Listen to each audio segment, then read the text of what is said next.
Filipenses, capítulo 4, verso 8. Os irmãos estão nervosos.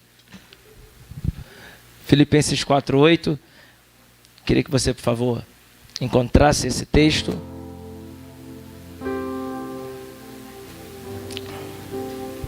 Diz assim: quanto ao mais, irmãos, tudo que é verdadeiro, tudo que é honesto, tudo que é justo, tudo que é puro, tudo o que é amável, tudo o que é de boa fama, se há alguma virtude e se há algum louvor, nisso pensai. Amém? Eu quero ler de novo, volta lá.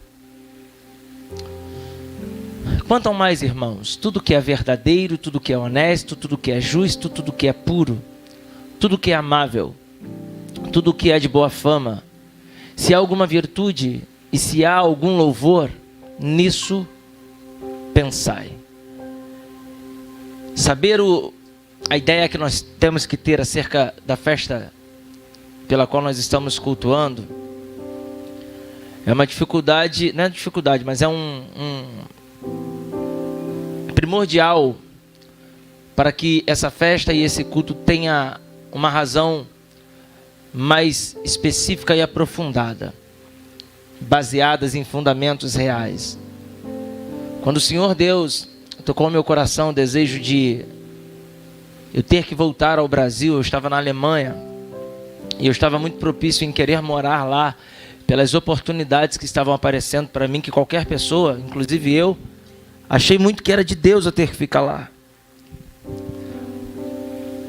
Deus, ele foi me dando diretrizes e ele pôde usar duas pessoas em especiais que eu acredito que estão aqui.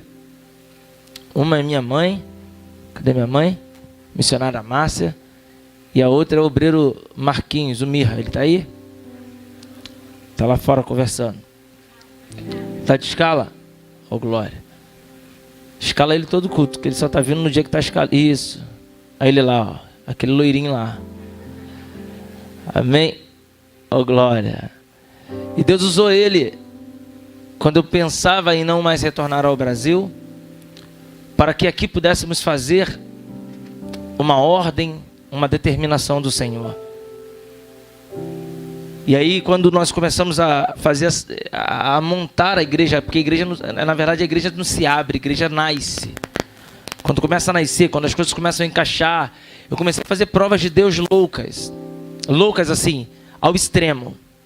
Foi o que o pastor Marcelo falou para mim assim: o baixinho é abusado demais. Pastor Luiz. Eu comecei a fazer provas assim, fora do comum, como por exemplo, eu estava no Suriname, faltando 2 dias para eu retornar ao Brasil, e eu falei: Deus, se for a tua vontade, para que aquela igreja seja aberta, eu vou ganhar microfones Shure. São os melhores microfones do mundo. E aí no dia de vir embora, um irmão chamado Macedo, ele: pastor, essa noite eu tive um sonho estranho que o senhor não queria que o senhor ficasse constrangido. Eu falei: por quê? Eu sonhei que eu ia na loja de instrumentos e eu falava para o senhor assim, ó: compra o microfone que você está pedindo para Deus. E eu falei: ele falou: vamos lá. E fomos. Quando chegou lá na loja, para não ter como fugir, não tinha nenhum outro microfone para vender, todos tinham acabado, só tinha microfone Shure. E ele: compra, eu compro. Os irmãos lembram dos microfones Shure que nós tínhamos aqui no início? Acho que o Yuri deve lembrar disso. E foram inúmeros testes de Deus para que acontecesse. E quando começou a acontecer, em contrapartida, as lutas também existiram muito. E aí eu precisei entender o propósito, porque o propósito precisa estar acima da proposta. Às vezes a proposta parece que vai dar errado pelas circunstâncias, mas é nesse momento que o propósito de Deus prevalece na nossa vida. E é nesse momento que a gente tem que lembrar dos propósitos. É nesse momento que a gente tem que lembrar das promessas. E aí eu não pude me prender somente nas propostas que estavam aparecendo. Eu tinha que me prender nas promessas de Deus. E tudo começou. E quando eu pensei num tema para pregar aqui nessa festa, eu lembrei, e Deus me trouxe à memória esse texto que de fato eu nunca preguei na minha vida. E a mensagem de hoje não vai ser meio que uma mensagem, vai ser uma explicação. para entendimento das coisas que estão acontecendo nessa igreja. O apóstolo Paulo, quando ele escreve essa carta aos filipenses, que são aqueles que estão em Filipos, o apóstolo Paulo ele tem uma peculiaridade em escrever essa carta. Primeiro, porque a igreja de Filipe é uma igreja que foi fundada no ano 50 depois de Cristo, na segunda viagem missionária do apóstolo Paulo. Ele vai à Europa e quando ele chega à Europa, ele chega em Filipe e ele cria na cidade de Filipe uma igreja. E essa igreja vai crescendo de uma forma tão grande que é a primeira igreja da Europa. E por isso tem um certo... Paulo tem um carinho, é como se fosse a menina dos olhos de Paulo. Paulo gosta daquela cidade, primeiro por conta do grande crescimento que a cidade estava tendo. É interessante lembrarmos que quando Paulo ficou preso em Éfeso, e Paulo lá em Éfeso preso não podia ter como sair, a cidade de Filipe foi a cidade que mais ajudou a Paulo financeiramente. Ajudou a Paulo a sair de situações difíceis futuramente. E agora quando Paulo escreve essa carta a Filipos, ele não escreve essa carta como as outras cartas que ele escreveu. Quando Paulo escreve a Coríntios, ele escreve a Corinto por conta de pecados, de imoralidade no meio da igreja e de até incesto. Não era isso. Não era por problemas. Na primeira carta ele escreve por conta de pecado de incestos, imoralidade sexual. A segunda carta que ele escreve por conta de falta de ordem nos cultos, onde todo mundo queria profetizar ao mesmo tempo, todo mundo era vaso, todo mundo era do manto, e Paulo falou, o culto está uma bagunça, e em culto que está bagunça, não tem como as coisas acontecerem, e isso daqui é algo que eu falo muito aqui na nossa igreja. Nossos cultos precisam ser racionais. Tem que ter começo, meio e fim. Tem que ter hora da palavra. A melhor coisa do distanciamento é que fica mais difícil para a pessoa conversar. Em contrapartida, tem gente que atravessa o corredor para conversar com a outra. Então, algo que a gente tem que entender é que quando Paulo ele escreve a Corinto, ele escreve para querer trazer organização. Porque aonde Deus habita tem ordem. Se você chegar numa igreja que não tem ordem, dificilmente Deus habita ali. Pastor, mas eu senti Deus. Claro que sentiu. Deus passou ali. Ele operou ali. Ele trabalhou ali, mas ele não habita ali. Deus não habita em desordens. É por isso que até anjos têm hierarquia. É por isso que Deus, quando ele vai falar com Moisés para construir o templo dele, que seria a tenda, o tabernáculo que estava no livro do Êxodo, que estava no deserto, Deus vai falar para Moisés centímetros e cores e especificações que em nenhum outro lugar podia ter. Quando ele olha para o sacerdote, para o sumo sacerdote, ele fala a roupa de baixo, ele fala a roupa de cima, os adereços, ele tem que falar as pedras que estavam no peito, o tipo das pedras, as cores das pedras e por que as pedras estavam ali, o turbante do cabelo. No templo, quando ele entra, a gente entra no templo e a gente vê dentro do templo especificações da mesa dos pães asmos, mesa da propiciação, a mesa dos pães asmos, tem o candelabro, tem os pães asmos, tem o altar do incenso, lá fora o altar do sacrifício, porque era impossível, aleluia, trazer, porque o altar do incenso, Joels, representava louvor. Não era altar que pegava o animal por causa do pecado, ela era diferente. Lá era um altar onde pegava-se o incenso, e ele jogava sobre um altar que estava em brasas, um altar pequeno dentro do templo, e aquele cheiro subia dentro do altar e tomava conta. E a Bíblia diz que naquele cheiro, naquele odor, no incenso, a glória de Deus se manifestava. É por isso que quando Deus decidiu destruir a Nínive, o texto vai dizer que ele diz assim, porque o pecado de Nínive cheirou mal as minhas narinas. Você não está entendendo? Todas as suas atitudes geram um odor. É um cheiro. Quem louva, adora ele no louvor. E cheira bem. Eu não sei se você entende isso. No dia que eu ganhei o meu carro, eu estava em casa, eu falei isso para minha esposa. Eu estava em casa mexendo no computador no final de um culto de ceia, abençoado lá no outro endereço. Quando eu cheguei em casa, eu falei, Cláudia, eu estou sentindo um cheiro de vitória. Irmão, isso é coisa que só pentecostal entende. Como é que é cheiro de vitória? Eu não sei te explicar.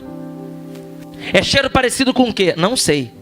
Mas eu senti um odor diferente, que aquele odor trouxe alegria para mim.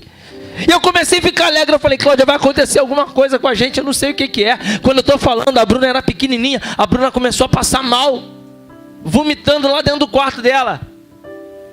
E a minha mente já veio logo, porque o diabo vem como seta. E na minha mente já veio aquilo assim: meu Deus, eu estou dando uma de profeta aqui em casa, dizendo que estou sentindo cheiro de vitória. E a minha filha passa mal, vou ter que levar ela para o hospital. Aí nós fomos lá, a Cláudia foi lá, limpou tudo. Eu fui lá, vi a Bruna. Quando eu voltei para o computador, sentei, tinha uma mensagem do irmão Nelson. Ele pode até, de repente, até estar vendo ao vivo. Lá de Portugal, ele falou... A gente estava em 2015, ele falou... Lá em 2011, o senhor veio aqui em Portugal. Profetizou que eu seria patrão e eu estava morando de empregado na casa de alguém. De favor, eu era empregado. O tempo passou. Hoje eu tenho 150 funcionários e Deus está tocando no meu coração para te dar um carro. O altar, tudo era especificado. E Corinto estava uma bagunça. E Deus falou: não, vamos... Paulo, vai lá, fala. Gálatas era diferente. Gálatas, o povo estava tão bem com Deus espiritual. Era parecido com a segunda carta aos Coríntios. O povo estava tão bem espiritual, só que o povo não sabia como resolver questões de dons espirituais. Tudo para eles era dom. Jogou bola, é o dom de Deus que veio da bola. Botou piso no chão, é o dom do piso. Pintou a parede, é o dom da parede. Isso é talento. Dom é dom. Aí, não, calma aí. Vamos organizar o mundo espiritual. Vem. Pegou para baixo. Paulo escreve. Éfeso não. O problema de Filipos era um só. Me pergunta qual era, pastor? Tá fraco. Me pergunta qual era, pastor? O problema de Filipos era que existiam duas irmãs lá. E essas irmãs eram Evódia e Cítica. Evódia e Cítique eram duas irmãs que estavam na direção daquele trabalho em Filipos. E o maior problema foi que elas começaram a entrar em guerra dentro da igreja. Gente, isso não tem nada a ver com a gente. Irmã não queria ajudar a outra irmã. Vou dar exemplo. Vamos supor que Evódia era líder da dança e Cítica era líder das irmãs. Aí, a dança falava: vai ter um ensaio. As irmãs falavam: não vai ter. As mulheres não vão. Não, a Evódia era líder da arrumação. E Cítica era líder da decoração. Evódia falava: vamos arrumar. Cítica falava: não. As irmãs não vão. Nós vamos decorar. Estavam em guerra. E quando o apóstolo Paulo olha para essa situação, ele fala assim: olha só, reino dividido não tem como subsistir. É um ensinamento de Jesus. E ele fala: não, vamos resolver isso. Resolvendo como? Colocando cada ponto no seu i. Cada qual no seu qual. E como diz o ditado dito popular, cada um no seu. Fica aqui no seu quadrado. Você fica aqui no seu quadrado. Você fica aqui. E aí ele começa a conversar. E a instruir. E quando ele vai instruir essas pessoas, ele entra, o capítulo 4, falando sobre instruções extremamente importantes para a nossa vida, não somente como cristãos, mas também como pessoas. Porque o que parece é que cristãos são extraterrestres e nós não somos. A gente come, a gente bebe, a gente veste, a gente anda, a gente tem que trabalhar, a gente tem esposa, filhos, filhas. Você é uma pessoa normal. Embora alguns pareçam ser anormais, mas você é normal. E isso começa a entrar meio que na ideia daqueles que estão ali, porque não adianta querer espiritualizar aquilo que é carnal. E a própria Bíblia diz que o que é carnal, o que é do Espírito é do Espírito. A prova disso é que quando Paulo escreve aos Efésios no capítulo 6, ele diz assim, que Deus iria revestir o povo com armaduras espirituais, para que não mais guerreassem guerras naturais, mas guerras sobrenaturais. Então existem guerras naturais e existem guerras sobrenatural. Existem guerras carnais e existem guerras que não são carnais, são metafísicos.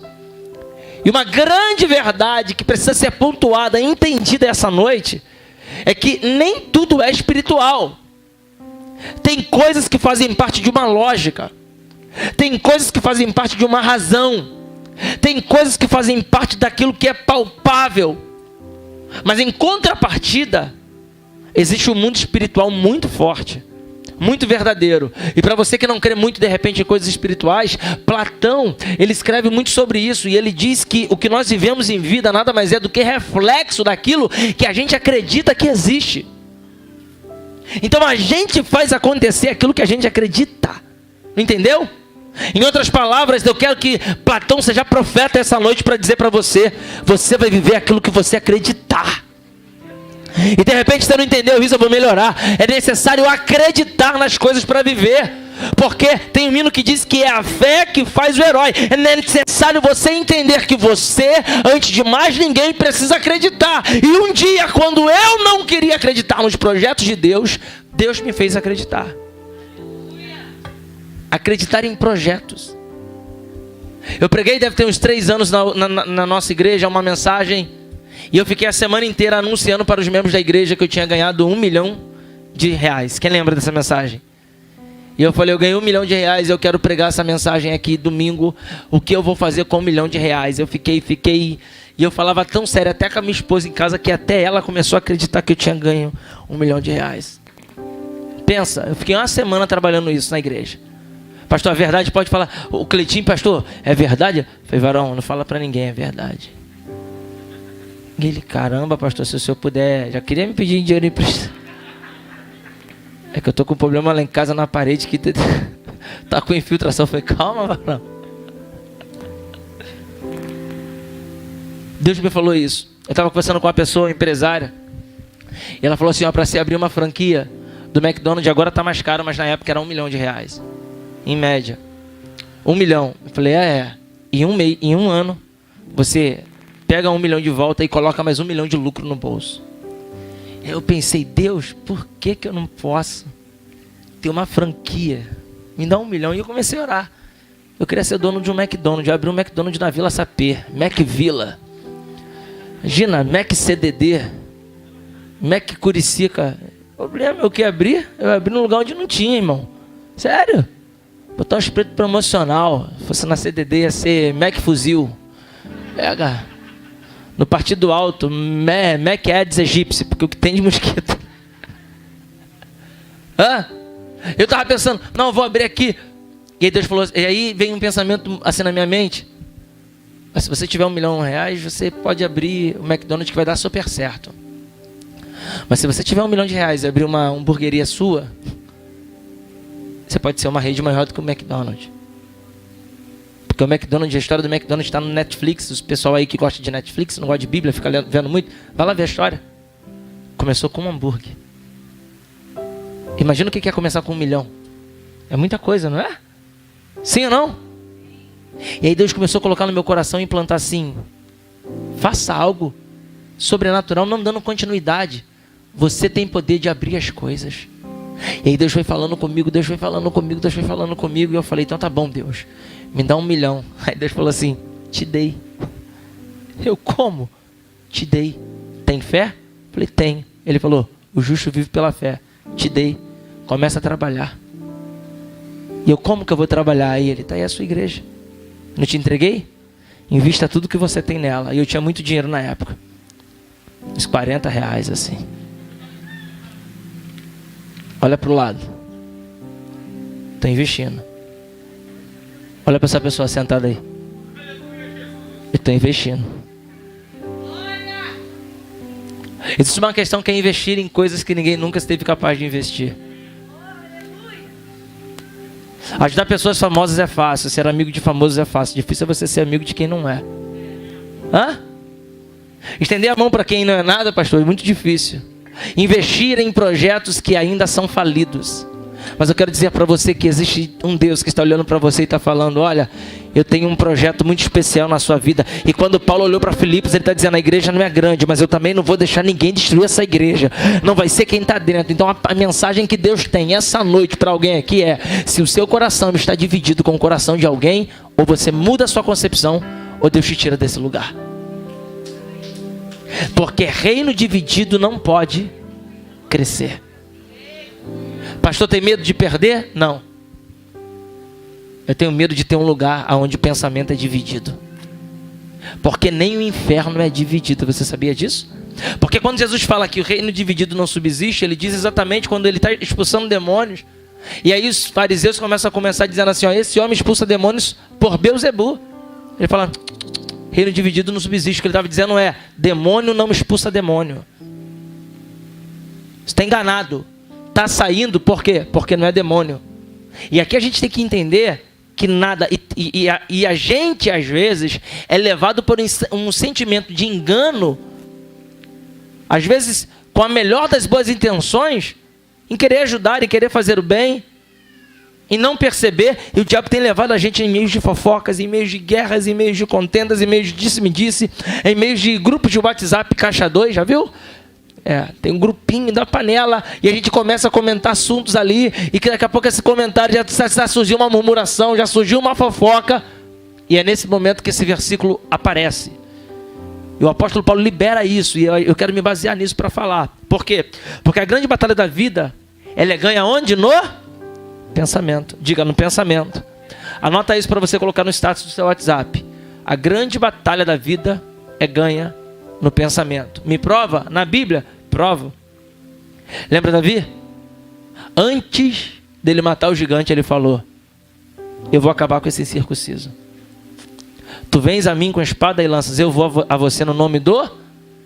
Ele venceu no pensamento ou não venceu? Antes de pegar a espada, ele já estava vencendo. Sim ou não? Sim ou não? Então a gente tem que entender que as nossas guerras primeiro são vencidas na nossa mente. E tudo que o diabo vai querer fazer é que nós vivamos de forma circunstancial. O que é isso?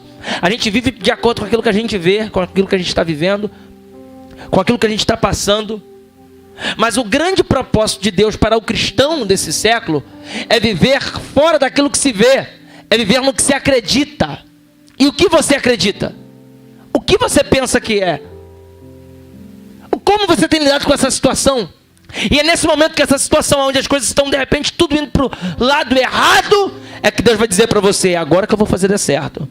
Então tem um hino da Cassiane que diz que quando Deus fica em silêncio é porque Ele está trabalhando.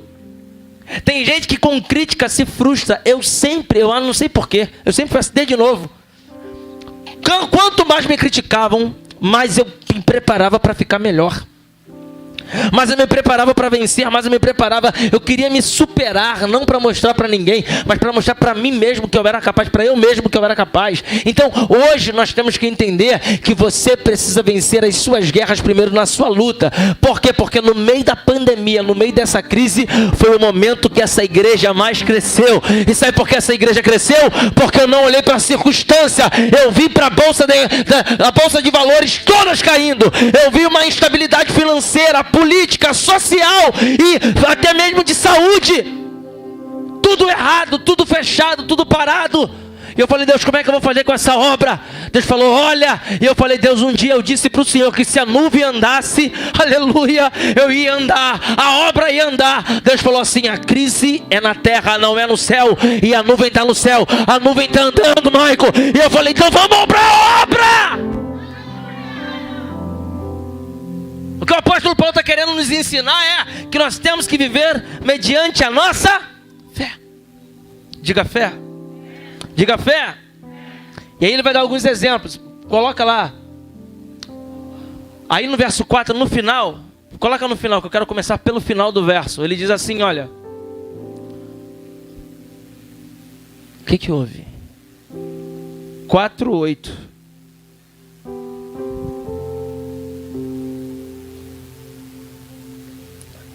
Nisso pensai. Olha aqui. Primeira coisa que você tem que hoje, Deus te trouxe aqui hoje para isso. Para você pensar. Pensar no quê? Vamos ver? Volta lá. Verso 8, parte A. Tudo o que é verdadeiro. Então a gente tem que pensar nas coisas que são verdadeiras. Calúnia é verdadeira? É verdade ou mentira? Verdade ou mentira? E tem gente que dá mais ênfase à calúnia do que às verdades. Tem um versículo em Salmo 119, 160. Olha o que diz. A tua palavra é a verdade desde o princípio. E cada um dos juízos da tua justiça dura para sempre. Então, se a palavra do Senhor, volta lá no 60, é verdade desde o princípio, e cada um dos seus da tua justiça dura para sempre, o que nós temos que entender?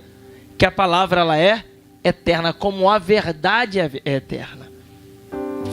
O seu Jorge fala sempre uma frase para mim: Maico, não adianta as pessoas quererem correr para um lado e para o outro, a verdade é uma, A verdade é uma só. O que temos que entender é qual é a verdade em que nós estamos vivendo e acreditando. Porque isso aqui é muito interessante. Tem gente vivendo mentira achando que é. E tem gente que até acha, para que ela seja favorecida, ela torna uma mentira uma meia verdade. Para ela ficar confortável naquilo. Não, mas eu sei que vai dar certo. Né? Eu sei que tá larica, né? Não, vou descobrir, o marido da fulana, foi Deus que me deu. Não. Não adianta tentar plagiar mentiras, dizendo que é verdade. E a palavra de Deus para você hoje é: viva na verdade. João capítulo 8, versículo 32. E conhecereis a verdade, e a verdade vos libertará. Pastor, é porque eu ainda tenho um problema que eu não sou liberto. É porque você não teve encontro com a verdade. E o que prova isso é no mesmo capítulo, no 36, vai dizer, João 8,36 vai dizer: porque se o Filho do Homem, se verdadeiramente o Filho do Homem vos libertar, sereis livre. Levanta a mão direita e diga: eu sou livre em nome do Senhor Jesus. Quantos são livres? Digam glórias a Deus.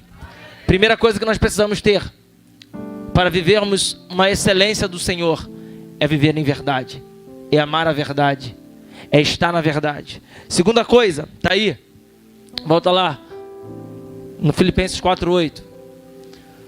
Tudo o que é honesto, diga honesto, diga honesto. Salmos 15, versos de 1 ao 3, eu quero ler com você, já estou terminando, já 5 exemplos. Diz assim: Senhor, quem habitará no teu tabernáculo? Quem morará no teu santo monte? Aquele que anda sinceramente e pratica a tua justiça e fala a verdade no seu coração. Aquele que não difama com a sua língua, nem faz mal ao seu próximo, nem aceita nenhum opróbrio contra o seu próximo. Volta no verso 2, por favor. Essa palavra, aquele que anda sinceramente e pratica a justiça, a versão da minha Bíblia é: pratica a honestidade. Quer habitar no monte do Senhor? Quantos querem todo dia receber a presença do Senhor? Quantos querem? Não, todo dia assim, imagina, você está em casa lavando louça, que nem, se você lava louça que nem eu, você está em casa lavando louça, aí daqui a pouco vem a presença do Senhor. Porque às vezes é contraditório, já reparou isso? Você vem à casa de Deus para adorar a Deus e não sente Deus. E às vezes você, no seu carro, na sua casa, nos seus trabalhos, sem nem estar aí, a presença de Deus vem e te envolve. Quem já passou por isso? Eu estava esses dias aqui pintando a igreja ali, eu pintando, irmão, nada a ver, não estava tocando hino, não estava nada, a gente estava rindo, brincando. Daqui a pouco, quando eu estou ali pintando assim, eu senti uma presença, irmão. E quando eu sinto presença, eu estou ficando meio que doido. Eu entro mesmo. Eu senti a presença dele, logo li um glória, falei em língua assim, não sei se era o Caio que estava perto, não sei quem estava, olhou para mim, assim ficou, o Caio está solteiro aí, ó. Virou cameraman da igreja. Aí ele olhou, não sei quem estava comigo ali, aí olhou para mim assim, tipo, o pastor tá ficando maluco. Eu falei: tô mesmo. Porque a gente sente a presença de Deus. Então, para habitar no Santo Monte, nós temos que andar em honestidade. Deus odeia pessoas desonestas. Quando Salomão ele recebe sabedoria, ele não pede sabedoria para ser sábio, ele pede sabedoria para ser honesto. Porque ele diz assim: ó, Deus, me dá sabedoria para eu julgar ao seu povo. Ele quer honestidade no meio do povo. Então, todo lugar onde existe honestidade, ali tem a presença genuína do Senhor. E a palavra de Deus que eu quero liberar sobre a sua vida é que tudo aquilo que faz você viver de repente alguma situação em desonestidade, Deus vai tirar agora. Deus vai quebrar da sua vida, vai arrancar, para que você viva no santo monte do Senhor. Diga glórias a Deus por isso. Terceiro, põe de novo em Filipenses 4:8. Terceiro exemplo: tudo o que é justo. Diga justo. Diga justo. Romanos capítulo 2, versículo 13. Vai dar um exemplo muito bom no que tange a isso. Porque os que ouvem a lei não são justos diante de Deus, mas os que praticam a lei hão de ser justificados. A justiça, os justos, porque a Bíblia diz que Deus vai buscar um povo no meio do outro povo. Haverá essa separação do justo e do injusto, do santo e do profano. E a gente acha que justiça é aquele que somente ouve a palavra de Deus. Eu venho na igreja todos os cultos, eu estou na igreja todos os domingos, eu já sei até os hinos, aquele hino da igreja top, alfa e ômega, eu já estou até aprendendo a cantar ele. Eu fico até cantando não, porque agora eu já estou virando, eu não sou aquele crentão, mas já estou virando um crentezinho. Não tem nada a ver em ouvir. A Bíblia diz que a fé vem pelo ouvir e ouvir a palavra de Deus. A fé você pode receber, mas justiça não. Justiça não é para quem somente ouve, justiça é para quem pratica. E a questão é, como você tem praticado a justiça? O que é a justiça de Deus? O que é a justiça de Deus? Fala para mim. Amar o próximo é a justiça de Deus? Sim ou não? Sim ou não? Você sabia que quem dá de comer a um necessitado, a Bíblia diz que está emprestando para ele? A gente tem um trabalho muito bonito aqui de levar comida às pessoas que moram nas ruas, centros de recuperações. E a gente não divulga isso na internet, porque a gente quer a honra de Deus. E isso é um fato que precisa de fato alegrar o nosso coração. Porque querendo ou não, nós estamos praticando justiça. É ser justo, é praticar justiça. Não adianta a gente ouvir aqui, tem uma mensagem que eu prego sobre raquitismo espiritual. São pessoas que querem viver, acham, a pessoa é anorexa. Sabe o que é isso, anorexia? A pessoa está magra e ela acha que está? Ela está secando e acha que está gorda. Tem gente assim, achando que está bem com Deus porque está cantando e as coisas estão acontecendo. Mas lá no fundo dela, ela sabe que ela está morrendo. O que ela vê no espelho de fato não é o que ela é, porque os olhos já estão embaçados com o pecado do mundo, que tem ludibriado o intelecto dela. E aí a gente precisa entender isso. E tem outra questão que é a bulimia espiritual. Que a bulimia, a pessoa come, depois coloca o dedo dentro da goela e vomita tudo. É o que acontece nesse versículo. Não adianta ouvir a justiça na igreja e quando sair daqui, aleluia, não praticar a justiça. E Deus trouxe aqui hoje para você viver praticando a justiça de Deus. Se você aceita isso, diga: eu aceito isso. Volta lá para o Efésios, para o Filipenses. Diz assim: tudo o que for puro, está lá, tudo que é puro, pureza. Essa palavra veio ao meu coração e a minha esposa briga muito comigo, porque ela fala: para você todo mundo é bonzinho, você tem a mania de ficar acreditando em todo mundo, você acha que todo mundo é seu amigo. E aí quando a gente passa por traições, como nós passamos há pouco tempo, de rebelião, e ela falou: eu te falava, eu te avisava isso e você não dava ouvidos, e agora você passa por isso, está sofrendo aí, não consegue dormir. E eu falei para ela uma vez: o veneno das pessoas não podem me contaminar. Ainda que eu veja que a pessoa é infiel, eu prefiro ser fiel com ela. Ainda que eu veja que a pessoa não presta, eu prefiro prestar para ela. Ainda que eu veja que a pessoa está na falsidade, eu prefiro ser verdadeiro com ela. Eu consegui desenvolver isso com o tempo. É tratar as pessoas não por aquilo que elas me tratam, mas por aquilo que eu acredito que elas vão ser um dia. E Deus me deu essa graça e por isso eu sofro às vezes. Mas é aquele hino que a gente canta aqui, que eu quero ser como criança, te amar pelo que és. Eu não posso viver longe desse amor, eu não posso perder a inocência. E o nosso problema é que a gente já perdeu a nossa inocência. Não tem mais pureza no meio da gente. Sim ou não? Sim ou não? Criaram uma regra na igreja que irmão não pode abraçar a irmã. Não é isso? Sim ou não? Por que não pode? Onde que a gente está? Aqui a gente trata caráter ou não trata? Aqui a gente trata amor ou não trata? Até quando a gente vai viver assim? Claro que não é aquele abraço que sai roçando, encostando nada, não. Eu abraço com respeito. Eu abraço todas as mulheres dessa igreja. E todas as mulheres que eu vou abraçar, eu não abraço de frente, eu não abraço de costas, eu abraço de lado. Mas eu abraço. Sabe por quê? Porque eu não sei o que está no seu coração, mas eu quero pureza no meu. Eu não quero que um abraço possa te levar adiante.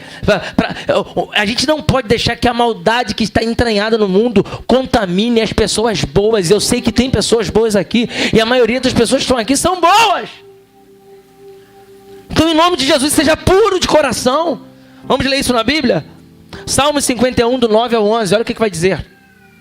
Esconde a tua face dos meus pecados e apaga todas as minhas iniquidades.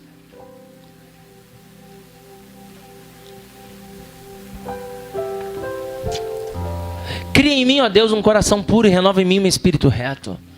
Não lances fora da tua presença e não retires de mim o teu santo Espírito. Volta lá para o verso 9. Olha o que o 9 vai dizer.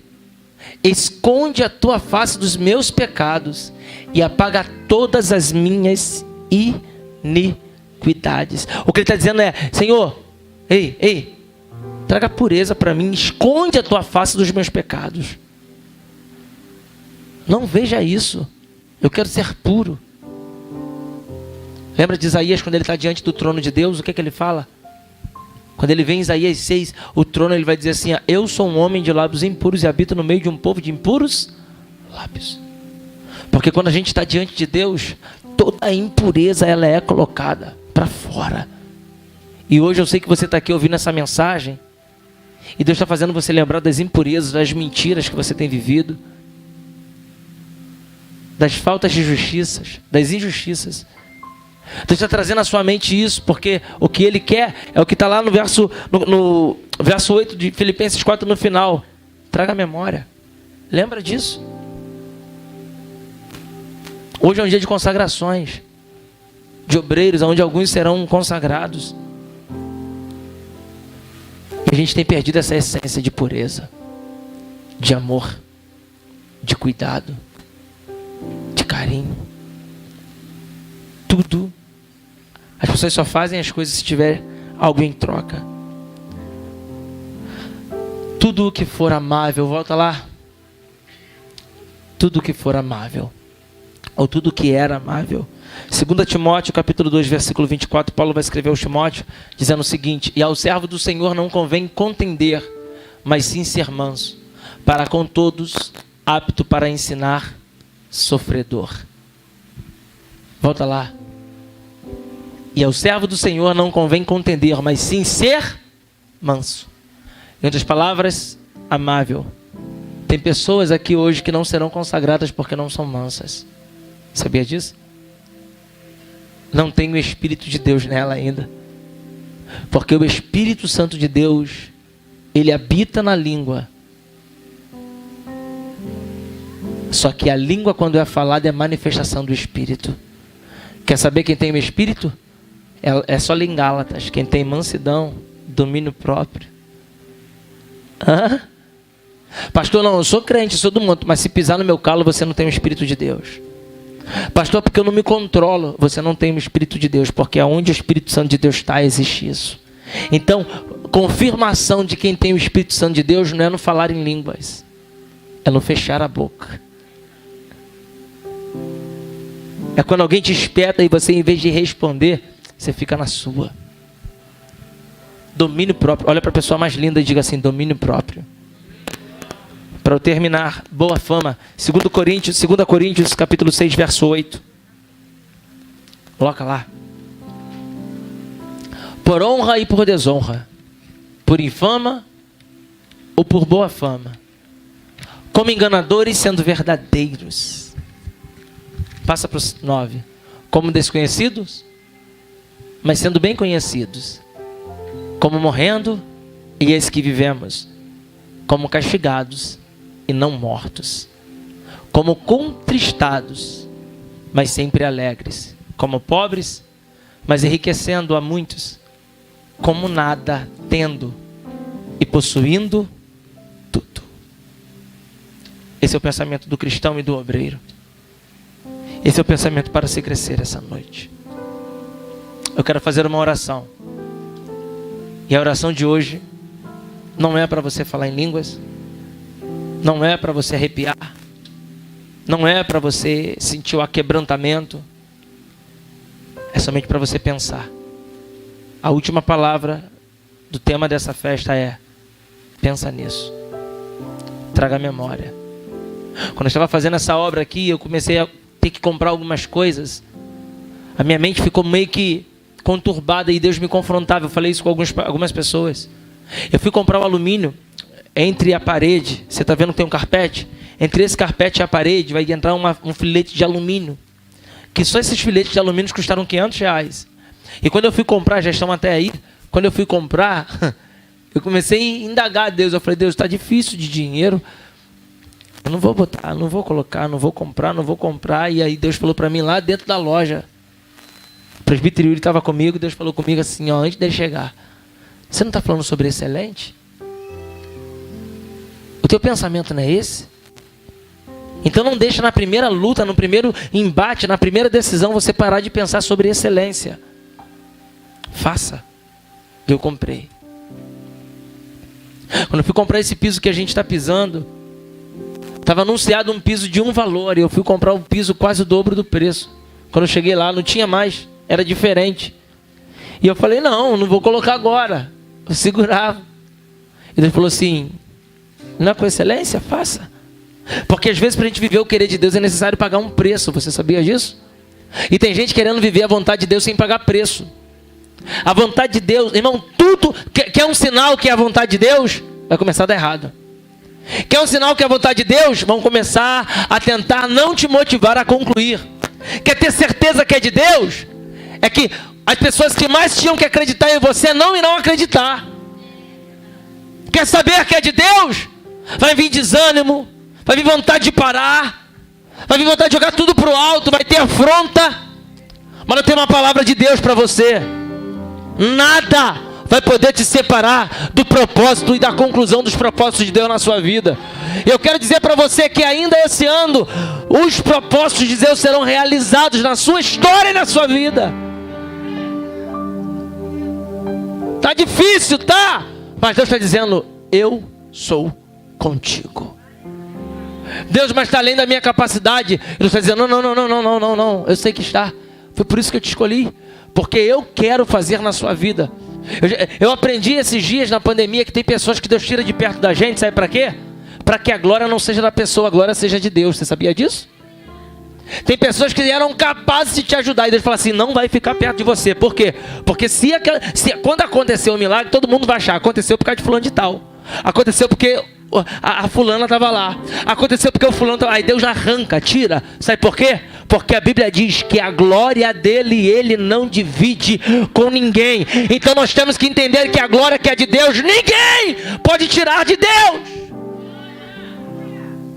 E um conselho que eu te dou, irmãos: dê sempre a glória para Deus. Nunca queira a glória para você. No dia que você achar que foi você que fez, você não faz mais nada na sua vida. No dia que você achar: não, foi porque eu passei aquela noite acordada virando massa, tá de bobeira. Não é nada disso. Sabe por quê? Se Deus não te desse saúde. O Samuel tá aí, ó. Vem cá, Samuel, no papai aqui. Vem cá no pai, rapidinho. Tá com vergonha? Vem cá, rapidinho. Só para o pessoal ver teu braço. Pega ele, que ele tá com vergonha. Tá aqui o Samuel, ó. Quinta-feira, primeiro dia da festa, a gente alegre. Meu Deus, viramos noite. A igreja tá pronta. Tá lá. Aí estamos aqui na igreja, conversando, recepção. Já quase fechando a igreja. Daqui a pouco eu vou ali fora, tomo um café no nosso canto do café, que eu acho que você tinha que tomar um café lá. Amém? Café bom. Café da Starbucks que eu ganhei do Rony. Tá lá na igreja, café bom. E eu tomando café, daqui a pouco o presbítero Mário me chama: pastor, o Samuel deu uma estrelinha, caiu. Não consegue mexer o braço, acho que ele quebrou o braço. Já fui, quando eu tirei, o braço do Samuel fez assim, ó, um U. Quebrou aqui, ó. O rádio e o outro osso aqui do lado, que eu esqueci o nome. Corri pro Lourenço Jorge, a Cláudia chorando, desesperada, meu Deus. O Samuel: eu vou morrer. Falei: não vai não, filho, calma. A diaconisa Cíntia foi com a gente, que ela é enfermeira, imobilizou o braço do Samuel e nós saímos daqui, irmão. Peguei meu carro, liguei o modo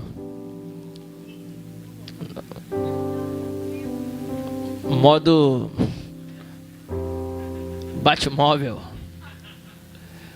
Saí contramão. Passei no buraco, viu só meu pai? Assim, passei no buraco perto da Cidade Jardim. Ele falou: pai, se fizer assim vai quebrar de novo. Calma que eu vou devagar, meu. Sem no quebra-mola, ele quase quebrou a cabeça. Uma luta! Imagina. Cheguei lá, o médico vai ter que botar no lugar. Segura, pai? Foi seguro. Eu vi o médico botar o rosto dele no lugar, assim. Ele gritando. E eu cheguei e olhei assim. Quando ele estava de boa, eu falei: obrigado, Deus. Sabe por quê? Porque nem o diabo tocando no meu filho conseguiu esmorecer a minha fé. Em nenhum momento eu murmurei, eu dei graças a Deus. Eu quero saber até onde você é capaz de segurar isso. Até onde você é capaz de ficar firme. E de falar assim: ó, eu sei que o meu Redentor vive. Eu sei que o meu Deus é fiel. Viver a excelência de Deus é confiar nele acima de todas as coisas. Até onde vai a sua fé? Se coloque de pé, por favor.